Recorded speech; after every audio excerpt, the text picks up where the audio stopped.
ಎಷ್ಟೊತ್ತು ಬರುತ್ತೋ ಅಷ್ಟೊತ್ತು.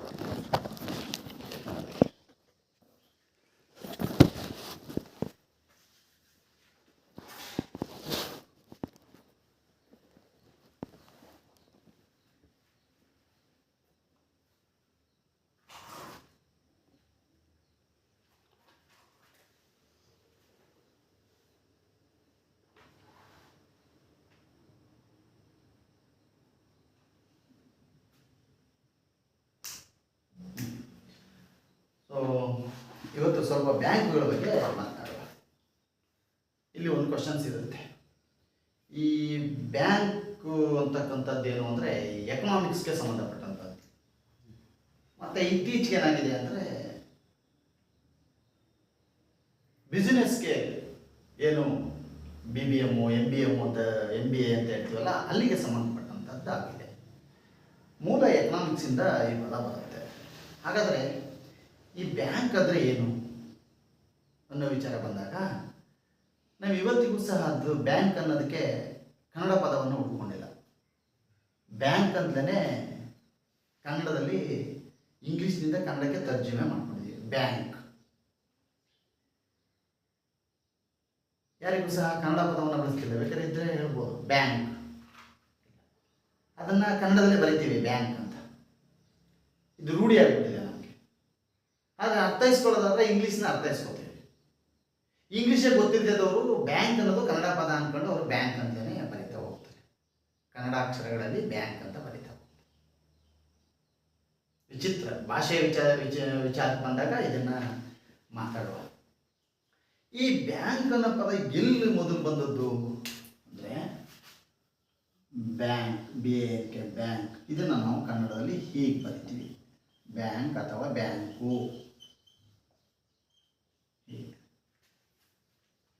ಇದು ಈ ಬ್ಯಾಂಕ್ ಅನ್ನೋ ಪದ ಗ್ರೀಕ್ ಭಾಷೆಯಿಂದ ಬಂದಂಥದ್ದು.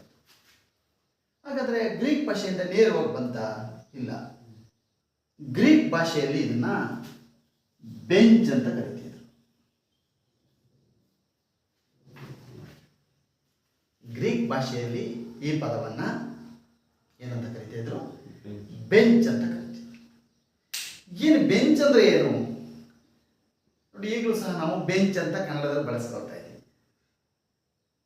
ಬೆಂಚ್ ತಗೊಂಬ, ಬೆಂಚ್ ಮೇಲೆ ಕೂತ್ಕೋ, ನಮ್ಮ ಮನೇಲಿ ಒಂದು ಬೆಂಚನ್ನು ಮಾಡಿಸ್ತು. ಹೀಗೆ ಬೆಂಚ್ ಅಂದ್ರೆ ಏನು?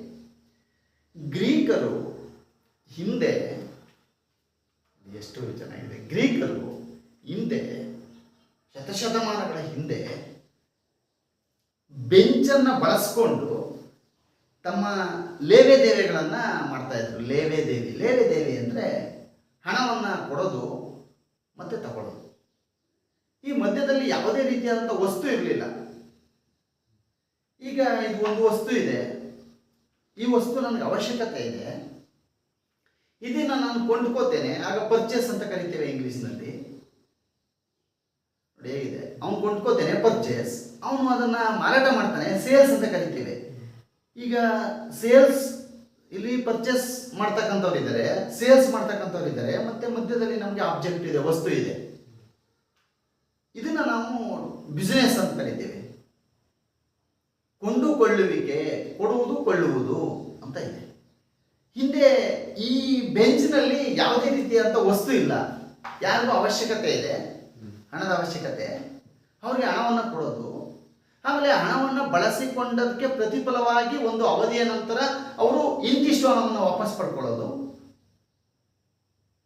ಹೀಗೆ ಯಾವುದೇ ರೀತಿಯ ಮಧ್ಯವರ್ತಿಯಾಗಿ ವಸ್ತು ಇಲ್ಲದೆ ಅವರು ಕುಳಿತು ಬೆಂಚನ್ನು ಬಳಸಿಕೊಂಡು ಲೇವೆದೇವೆಯನ್ನು ಮಾಡ್ತಾ ಇರ್ತಾರೆ.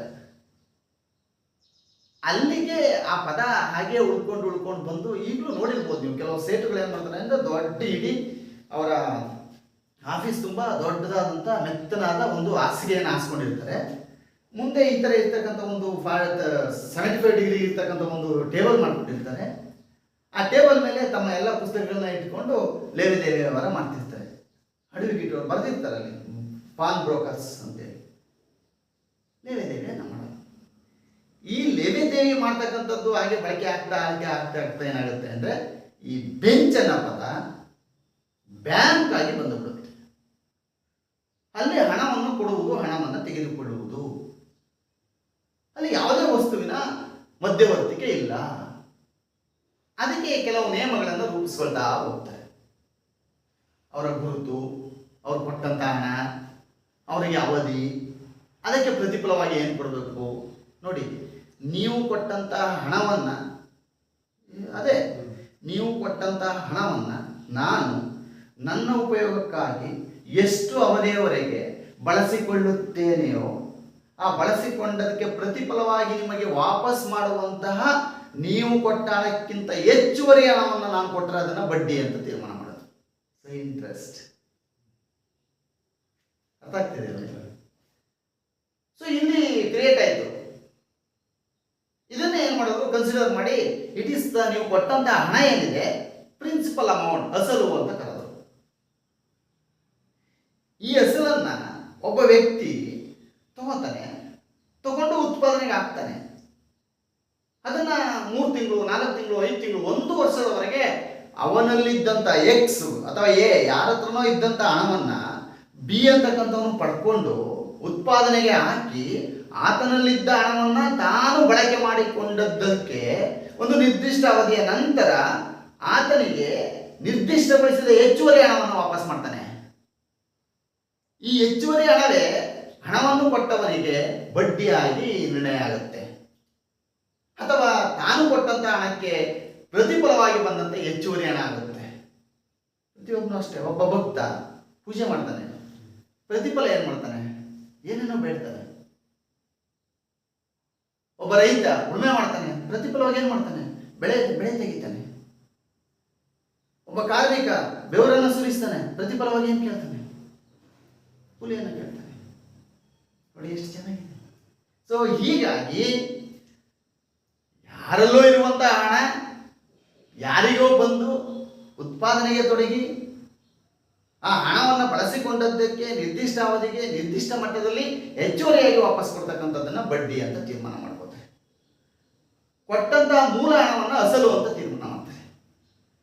ಎಲ್ಲಿಂದ ಎಲ್ಲಿವರೆಗೆ ಕೊಟ್ಟ ಅದನ್ನ ಅವಧಿ ಅಂತ ತೀರ್ಮಾನ ಮಾಡ್ತಾರೆ. ಇದನ್ನೇ ನಾವು ಮ್ಯಾಥ್ಸ್ ಅಲ್ಲಿ ಕಲಿತೀವಿ. Principal amount, rate of interest, then time. ನೋಡಿ ಎಷ್ಟು ಚೆನ್ನಾಗಿದೆ. Divided by 100. ಎಷ್ಟಕ್ಕೆ? 100ಕ್ಕೆ. ಗೊತ್ತಾಗ್ತಿದೆಯಾ? ನೋಡಿ, ಸಬ್ಜೆಕ್ಟ್ಸ್ ಎಲ್ಲ ತುಂಬ ಲಿಂಕ್ಸ್ ಇದೆ. ಮ್ಯಾಥ್ಸೇ ಬೇರೆ, ಫಿಲಾಸಫಿನೇ ಬೇರೆ, ಕನ್ನಡನೇ ಬೇರೆ, ನಮ್ಮತ್ತೆ ಎಕನಾಮಿಕ್ಸ್ ಬೇರೆ, ಸೈನ್ಸೇ ಬೇರೆ ಅನ್ಬಾರ್ದು. ಎಲ್ಲವೂ ಸಹ ಕೋಆರ್ಡಿನೇಷನ್ ಇದೆ. ನಮಗೆ ಕಲಿಯೋಕೆ ಬರ್ತಾ ಇಲ್ಲ, ಕಲ್ತ್ಕೊಳ್ಳೋಕೆ ಬರ್ತಾ ಇಲ್ಲ. ಸೊ ಹಾಗಾಗಿ ನೋಡಿ ಎಷ್ಟು ಚೆನ್ನಾಗಿದೆ. ನಾವು ಮಾತನಾಡ್ತಾ ಇರೋದು ಬ್ಯಾಂಕ್ ಬಗ್ಗೆ, ಎಕನಾಮಿಕ್ಸ್ ಸಬ್ಜೆಕ್ಟ್ ಅಲ್ಲಿ. ಸಬ್ಜೆಕ್ಟ್ ಇರೋದು ಮ್ಯಾಥ್ಸ್. ಹಾಗಾಗಿ ಈಗ ಮುಂದುವರೆದು ಪದ ಬಳಕೆ ಆಗಿ ಬಳಕೆ ಏನಾಗುತ್ತೆ ಅದು ಅಂದ್ರೆ ಬ್ಯಾಂಕ್ ಆಗಿ ಪರಿವರ್ತನೆ. ಆಮೇಲೆ ಬ್ಯಾಂಕುಗಳು ಹೇಗೆ ಹುಟ್ಕೋತವೆ? ನಿರ್ದಿಷ್ಟವಾದ ಸ್ಥಳ, ಅಲ್ಲಿ ಕೆಲಸವನ್ನು ಗೊತ್ತಿರ್ತಕ್ಕಂಥ ಬ್ಯಾಂಕ್ ಕೆಲಸಗಳನ್ನ ಮಾಡ್ತಕ್ಕಂಥ ನೌಕರರು, ಮತ್ತೆ ಅದಕ್ಕೆ ಒಂದು ಅಥಾರಿಟಿ. ಯಾರೋ ಬ್ಯಾಂಕ್ ಮಾಡ್ಬಿಟ್ಟು ಹೆಂಗೋ ಮಾಡ್ಕೊಂಡು ಹೋಗ್ಬಿಟ್ರೆ ಮೊದಲು ಬ್ಯಾಂಕುಗಳ ಕೆಲಸ, ಬ್ಯಾಂಕ್ ಒಬ್ಬನೇ ತೆರೆಯಕ್ಕಾಗಲ್ಲ. ಸಾವಿರಾರು ಜನಕ್ಕೆ ಇಂಥ ಹಣ ಬೇಕು. ಹಣವನ್ನು ಯಾವ ರೂಪದಲ್ಲಿ ಕೊಡೋದು? ಸಾಲ ರೂಪದಲ್ಲಿ ಕೊಡೋದು. ಎಷ್ಟು ಚೆನ್ನಾಗಿದೆ. ಹಣ ಕೊಡ್ತೀನಿ ನಾನು, ನಿಜ. ಹಣವನ್ನು ಹೇಗಾದ್ರೂ ಕೊಡ್ಬೋದು. ಹಣವನ್ನು ಶ್ರಮದ ರೂಪದಲ್ಲಿ ಕೊಡ್ಬೋದು, ಹಣವನ್ನು ದೇಣಿಗೆ ರೂಪದಲ್ಲಿ ಕೊಡ್ಬೋದು, ಹಣವನ್ನು ದಾನದ ರೂಪದಲ್ಲಿ ಕೊಡ್ಬೋದು, ಹಣವನ್ನು ಗುಡ್ ಮನಿ ನಂಬಿಕೆಯ ಮೇಲೆ ಕೊಡ್ಬೋದು, ಹಣವನ್ನು ಉಪಯೋಗಕ್ಕೆ ಕೊಡ್ಬೋದು, ಹಣವನ್ನು ಸಾಲವಾಗಿ ಕೊಡ್ಬೋದು. ಇದಕ್ಕೆ ಏನು ಅಂತ, ಇದಕ್ಕೆ ಸಾಲವಾಗಿ ಕೊಟ್ಟಾಗ ನಾವೇನು ಮಾಡ್ತೀವಿ ಅಂದರೆ ಅದಕ್ಕೆ ಭದ್ರತೆಯನ್ನು ಇಟ್ಕೊಳ್ಳೋದು ಬಂತು. ಅದೇ ಭದ್ರತೆ ಮೀನ್ಸ್ ಸೆಕ್ಯೂರಿಟಿ. ಅದಕ್ಕೆ ಶೂರಿಟಿ ಬೇಕು. ನಾಳೆ ಏನಾದರೂ ಹೆಚ್ಚು ಕಡಿಮೆ ಆದರೆ ಯಾರು ಜವಾಬ್ದಾರ? ಮತ್ತೆ ಈ ಹಣ ಯಾರ್ದು? ಯಾರೋ ಒಬ್ಬ ವ್ಯಕ್ತಿ ಹಾಕಿದ್ನ, ಯಾರೋ ಒಬ್ಬ ವ್ಯಕ್ತಿ ಹಾಕಿದ್ರೆ ಕೇರ್ ಮಾಡೋದಿಲ್ಲ ಅವರು. ಬಿಡು ಅವನೊಬ್ಬಂದು ಹೋಯ್ತು ಹೋಗ್ಲಿ ಅಂತ ಆಗಲ್ಲ. ಈ ಬ್ಯಾಂಕ್ ಅಂತಕ್ಕಂಥದ್ದು ಏನು ಮಾಡ್ತವೆ? ಸಾರ್ವಜನಿಕರಿಂದ ಹಣವನ್ನು ಸಂಗ್ರಹಿಸ್ತವೆ, ಠೇವಣಿಯನ್ನು ಸಂಗ್ರಹಿಸ್ತವೆ. ಈ ಠೇವಣಿ ಹಣವನ್ನು ಸಂಗ್ರಹಿಸುವಾಗ ಕಡಿಮೆ ಬಡ್ಡಿ ದರದಲ್ಲಿ ಸಂಗ್ರಹಿಸ್ತವೆ. ಆದರೆ ಆದರೆ ಅದೇ ಹಣವನ್ನು ಬ್ಯಾಂಕು ತನ್ನಲ್ಲಿ ಇಟ್ಕೊಂಡು ಎಣಿಸೋದಿಲ್ಲ. ಆ ಕ್ಷಣದಲ್ಲೇ, ಆ ಗಳಿಗೆನಲ್ಲೇ ಮತ್ತೊಬ್ಬರಿಗೆ ಉತ್ಪಾದನೆ ತೊಡಗಿಸ್ತದೆ. ಅವರಿಂದ ಮತ್ತೆ ಹಣವನ್ನು ಪಡೆಯುತ್ತೆ, ಹೆಚ್ಚುವರಿ ಹಣವನ್ನು. That is called interest. ಠೇವಣಿಯನ್ನು ಸಂಗ್ರಹಿಸಿದ ಠೇವಣಿಗಾರರಿಗೆ ಕಡಿಮೆ ಬಡ್ಡಿ ದರವನ್ನು, ಅದೇ ಹಣವನ್ನು ಉತ್ಪಾದಕರಿಗೆ ಕೊಟ್ಟಾಗ ಸಾಲಗಾರರಿಂದ ಶ್ಯೂರಿಟಿಯನ್ನು ಪಡೆದು ಭದ್ರತೆಯನ್ನು ಪಡ್ಕೊಂಡು ವಿಧಿಸುವಂತಹ ಬಡ್ಡಿಯ ದರ ಹೆಚ್ಚಾಗಿಯೋ ನೋಡಿ. ಕಡಿಮೆ ಬಡ್ಡಿ ಠೇವಣಿ ಸಂಗ್ರಹಣೆಗೆ ಕಡಿಮೆ ಬಡ್ಡಿ ದರ, ಸಾಲ ರೂಪದ ಹಣಕ್ಕೆ ಹೆಚ್ಚಿನ ಬಡ್ಡಿ ದರ. ಹೆಚ್ಚಿನ ಬಡ್ಡಿ ದರ ಮೈನಸ್ ಕಡಿಮೆ ಬಡ್ಡಿ ದರ is equal to bank progress. ನೋಡಿ ಎಷ್ಟು ಚೆನ್ನಾಗಿದೆ. ಬ್ಯಾಂಕ್ ಪ್ರಾಫಿಟ್ ನೀವು ನೋಡಿರ್ಬೋದು, ಪೇಪರ್ಲೆಲ್ಲ ಬರುತ್ತೆ. ಸಿಂಡಿಕೇಟ್ ಬ್ಯಾಂಕ್, ವಿಜಯ ಬ್ಯಾಂಕ್ ಈ ವಾರ್ಷಿಕ ಲೆಕ್ಕಾಚಾರದಲ್ಲಿ, ಲೆಕ್ಕ ಪರಿಶೋಧನೆಯಲ್ಲಿ 185 ಕೋಟಿ ರೂಪಾಯಿಗಳ ಲಾಭವನ್ನು ಪಡೆದಿದೆ. ಬ್ಯಾಂಕ್ ಲಾಭವನ್ನು ಪಡೆದಿದೆ. ಹೇಗಿದೆ? ಹೀಗೆ ಬ್ಯಾಂಕುಗಳ ಬೆಳವಣಿಗೆ ಆಗ್ತಾ ಬಂತು. ಮತ್ತೆ ಈ ಬ್ಯಾಂಕುಗಳ ಹಠದಿಡ್ಡಿ ಮಾಡೋಂಗಿಲ್ಲ, ತಮ್ಮಿಷ್ಟ ಬಂದ ರೂಲ್ಸ್ಗಳನ್ನ, ನಿಯಮಗಳನ್ನ ಮಾಡೋಂಗಿಲ್ಲ. ಈ ಎಲ್ಲ ಬ್ಯಾಂಕುಗಳನ್ನ ನಿಯಂತ್ರಣ ಮಾಡೋಕ್ಕೆ ಒಂದು ಬ್ಯಾಂಕ್ ಬಂತು.